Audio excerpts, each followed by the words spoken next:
kahit hindi pa high water level, magbitaw na tayo ng kaunti. Pababain na natin na hindi apektado yung mga downstream communities. Magbitaw na tayo ng tubig para pagdating ng malakas na ulan, mababa na, hindi naman mababa, pero mas naibaba natin yung tubig. It's not such a strong storm, but the effects are very wide.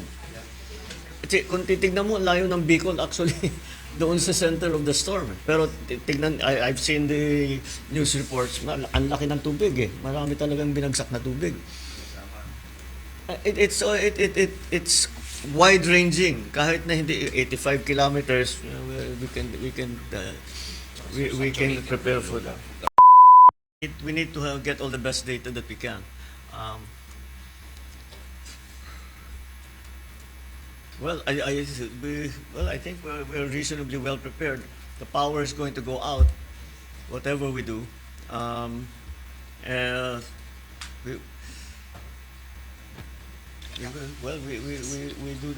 We just follow our regular procedure. Everyone, this is our SOP. Every time we have a storm coming into our area of responsibility. So we'll start today with the before we have already people moving, starting to approach the area, but we cannot really do much until the storm passes, and not the storm but the severe weather. Anyway, let's proceed. Let me call to order the situation briefing on Storm Christine. There is a briefer who will let us start with let us go down our usual procedure and start with the weather situation from Pag-asa. Oh. Good morning, Mr. President and distinguished members of the Cabinet.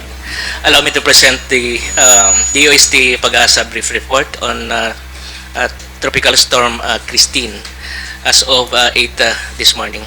Next slide, please. This is actually the current satellite image showing the circulation of Storm Christine. Nasa east pa ng Luzon ang sentro nito, but the cloudiness associated with the storm is located west or south of the storm's center. And currently it is located 310 kilometers east of Baler, Quezon, with maximum sustained winds of 85 kilometers per hour at Bugso na abot ng 105 kilometers per hour, moving west-northwest at 15 kilometers per hour. Yes, next slide please. Now, almost the whole of northern... Can you show us a track? Yes po. With the forecast times when the center of the storm will be at what time? Yes, and the succeeding slide, sir. All right. Yes. We'll get to that. The whole of northern, central, and southern Luzon is under signal number 2, while the whole of Visayas ay covered or under signal number 1. In particular, under signal number 2, the provinces of Ilocos Norte, Ilocos Sur, La Union, Pangasinan, Apayao, Abra, Kalinga, Mountain Province, Ifugao, Benguet, Mainland Cagayan, Isabela, Quirino, Nueva Vizcaya, Aurora, Nueva Ecija, and next slide please. Yeah. Bulacan, Tarlac, Pampanga, Zambales, the northern and eastern portion of Quezon, including Polillo Islands, Camarines Norte, Camarines Sur, Catanduanes, Albay, and the northeastern portion of Sorsogon. Next slide, please. While signal number 1 in the provinces of Batanes, Babuyan Islands, Bataan, Metro Manila, Rizal, Cavite, Laguna, Batangas, the rest of Quezon, Occidental Mindoro, including Lubang Island, Oriental Mindoro, Marindoque, Romblon, Calamian Islands, the rest of Sorsogon, and Masbate, including Ticao and Borias Island. Yes, sir. You don't have to read out every single. Yes, sir. We have this Yes, information. Sige, let's go. Next slide, please. Okay, this is actually, Mr. President, the track of Tropical Storm Christine. It is moving westward the next 12 hours, and then westward. No? Ito po ay inaasahan na maglandfall sa may Isabela or Northern Aurora mamayang gabi or early morning tomorrow, October 24. Inasahan ito na mag-exit ng Philippine Area of Responsibility on Friday, October 25. Now, we expect also na the storm will slightly intensify into a severe tropical storm bago po ito maglandfall in the area. And then, upon crossing northern Luzon, nasa natin na mag-weaken slightly. Next slide, please. What to expect in terms of heavy rainfall? Inasa natin today ang intense to torrential rainfall, more than 200 millimeters of rain sa mga lalawigan ng Cagayan, Isabela, Apayao, Aurora, Quezon, Catanduanes, Camarines Norte, and Camarines Sur. While heavy to intense rainfall, the rest of Cagayan Valley, the rest of Caldera Administrative Region, Ilocos Region, Rizal, Albay, and Sorsogon. While moderate to heavy rainfall today, the rest of Central Luzon, Calabarzon, including Metro Manila, Occidental Mindoro, Oriental Mindoro, Marinduque, Romblon, Calamian Islands, Masbate, and Northern Samar. For tomorrow, inasahan natin na napakalakas ng mga pag-ulan sa mga lalawigan ng Pampanga, Pangasinan, Zambales, and La Union. Samantala, heavy to intense rain, the rest of Ilocos Region, Car, and Bataan. While moderate to heavy rains tomorrow in Tarlac, Pampanga, Nueva Ecija, Bulacan, Metro Manila, Cavite, Batangas, and Occidental Mindoro. Now, on Friday, we expect a gradual improvement of the weather, but moderate to heavy rains ay amasahan pa rin sa mga lalawigan ng Pangasinan, Zambales, and La Union dahil during this day, in-expect natin na lalabas na po ang bagyong si Christine. Next slide, please po. In terms of severe winds, dahil sa malawak ang circulation na sakop ng Christine, even those hindi sakop ng signal, storm wind signal, even in Mindanao, ay nasa natin na makakaranas ng malakas na hangin. No? For today, Mimaropa, Visayas, and Mindanao. For tomorrow, ito po yung mga lugar or provinces na makakaranas ng malalakas na hangin. And on Friday as well. Next slide, please. Dahil po inasahan natin mga lugar na under signal number 2 habang papalapit ang bagyong Christine sa kalupaan ng Northern and Central Luzon, nasa natin ang storm surge. No? Nagpalabas ang DOST Pag-asa ng storm surge warning. Ang orange colored, ito po yung mga dalampasigan na makakaranas ng storm surge na between 2 to 3 meters. Kaya ipinapayuhan natin ang ating mga kababayan living along these coastal areas na maghanda o maging alerto. While yung nakadilaw, ito po yung up to 2 meters wave height dahil sa storm surge. Next slide, please. Now, ito naman po ang status ng ating mga dams. Although generally, mga dams level natin ay safe. But like for example, Angat, bagamat umakyat ng 0.34 meters, but ang normal high level niya ay mataas pa. This is the one we should be keeping an eye on. There are 2 pages to this actually. So far, ang pinakamalapit is Pantabangan to the high level, normal high water level, if I'm not mistaken. Nonetheless, whatever it is, meron pa yata dito. 80.5. Anyway, we have to watch this carefully because we're just beginning. This is just the start of the rainfall. So yes, we're all right for now, but mukhang inevitable na mag-overflow o magre-release tayo ng tubig. So let's already start thinking about the downstream areas na tatamaan when we release when we are forced to open some of the gates para palabasin para pababain yung tubig. Pero planuhin natin na mabuti. Maybe if what we can do is do a measured response. Kahit hindi pa high water level, magbitaw na tayo ng kaunti. Pababain na natin na hindi apektado yung mga downstream communities. Magbitaw na tayo ng tubig para pagdating ng malakas na ulan, mababa na, hindi naman mababa, pero mas naibaba natin yung tubig para meron tayong konting breathing room, ika nga, we have a little area to watch na hindi pa paabutin natin sa high water. Well, it is the yan, gate open, wala pa naman so far. Mr. President, Yes, yes. that's continued spillage already Yeah. for Dinga and Yes. Bagan. So let's think about what can the downstream communities tolerate in terms of additional water, and do that and try to release that amount, just that amount na hindi magkaka-damage, hindi magkakapinsala, hindi mababaha, hindi ba yung kaya nung actual na outflow na hindi na abala yung mga downstream communities. In other words, let's try to get the levels as low as we can without affecting the downstream communities bago pa dumating yung malaking ulan. Because from what we are looking at, it really looks like this storm is more about flooding. May hangin ng konti, but it's not to the extent of the other super typhoons that we have seen so far. So again, water level seems to be the key factor for Christine. All right, so please carry on. That's all, Mr. That's it. President, All right. for my presentation. Thank you. Thank you. Now, the OCD, I think, has some information to provide with us. Good morning, Mr. President Good and morning. Cabinet members. So, may I have the presentation, please, for Office of Civil Defense. Next slide, please. So, the scope of the presentation would be the situation overview, or and then the humanitarian effects, the response, and the gaps. Next slide. This has already been presented by the Pag-asa. So, next slide, please. So basically, Mr. President and cabinet members, you've seen already in the reports that the massive flooding and unprecedented flooding happened in Region 5.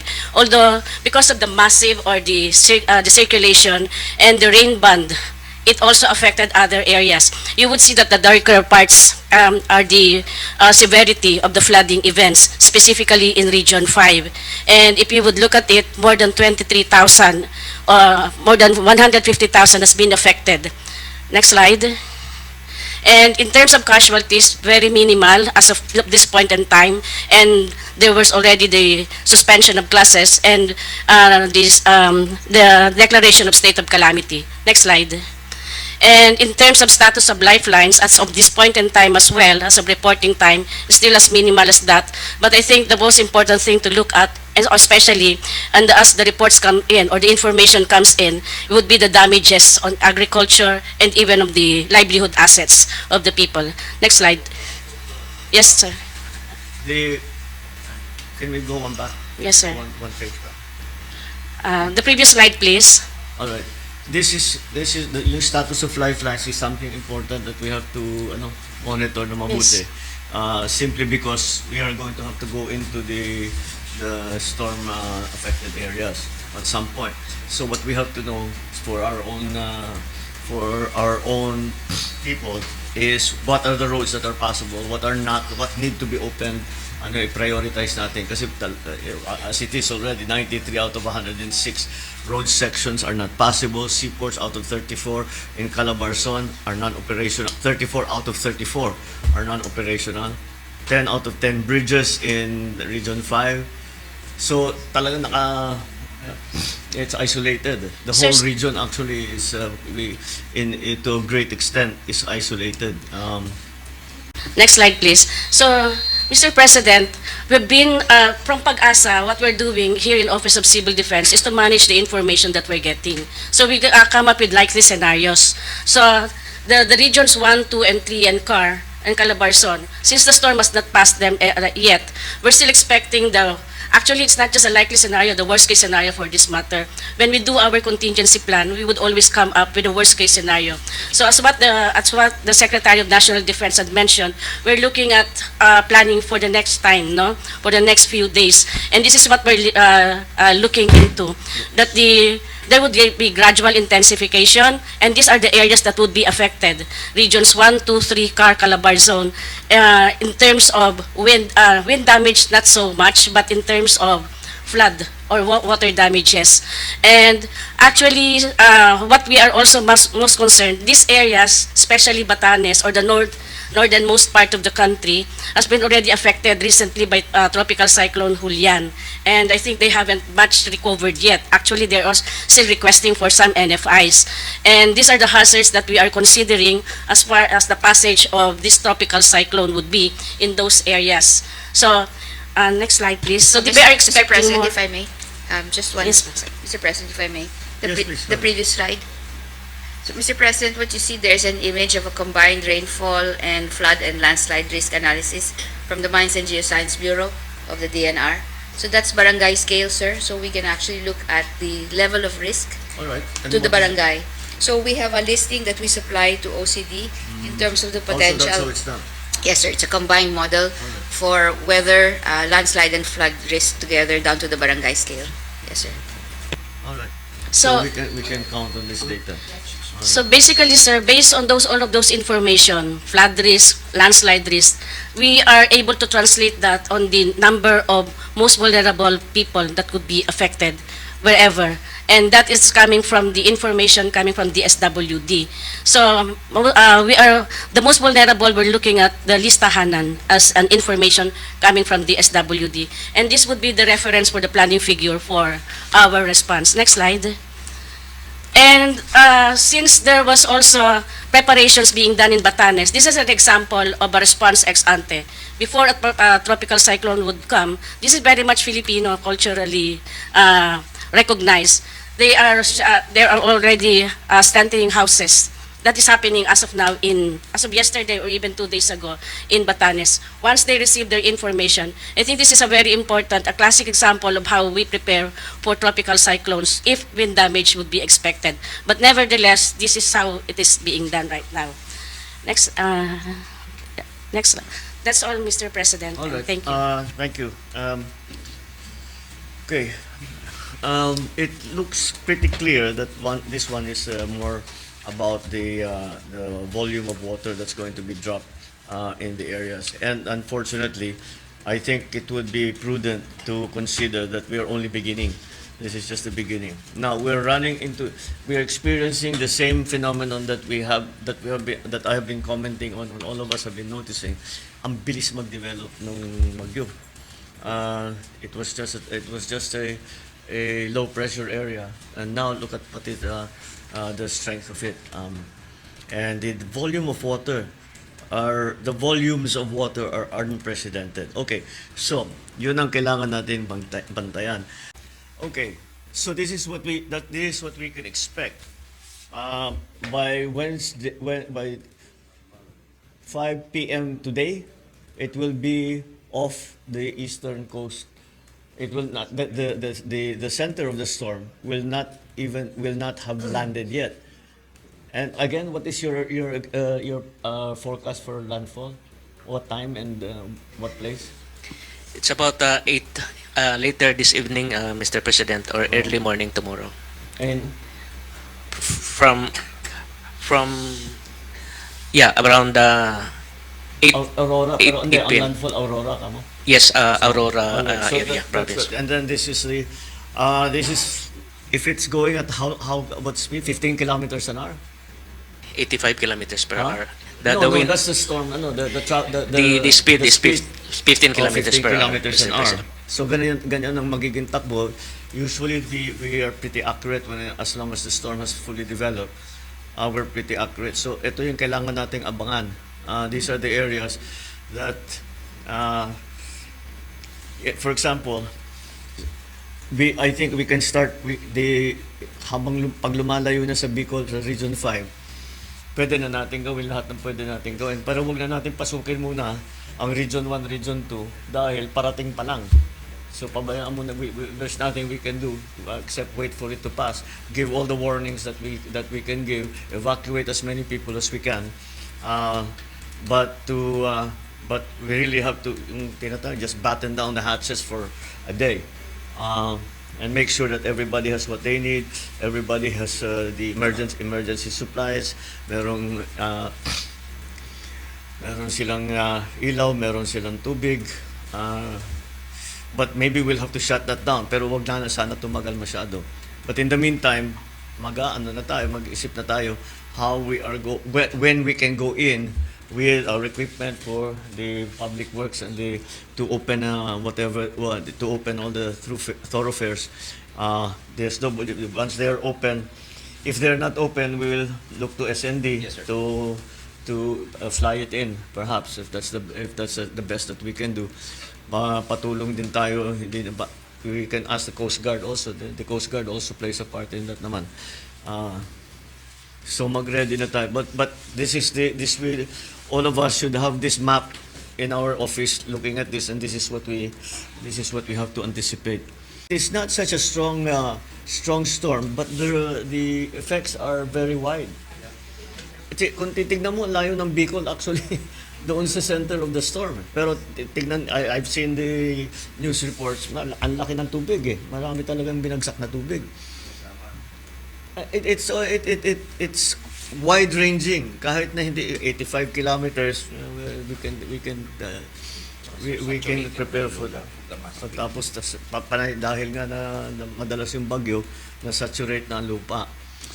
So what we have to anticipate now, let's all prepare. Whatever yung mga equipment ng DPWH, yung mga airlift ng AFP, yung mga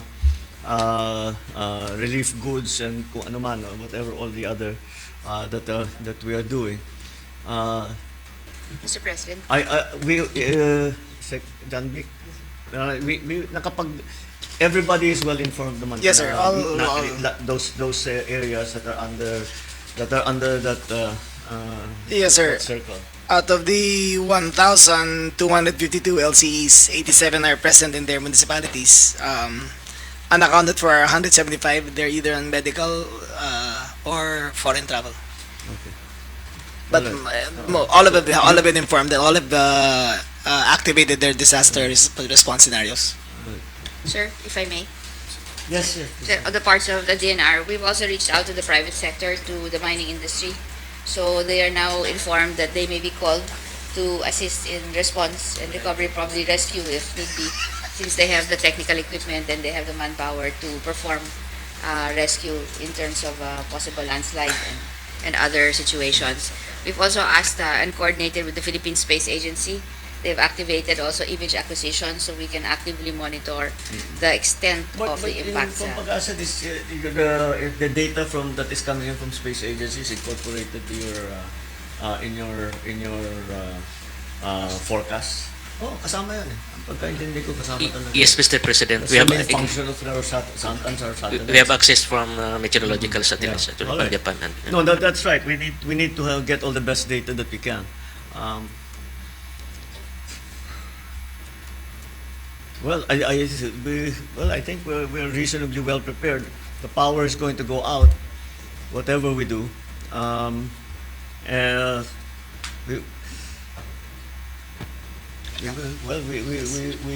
We just follow our regular procedure.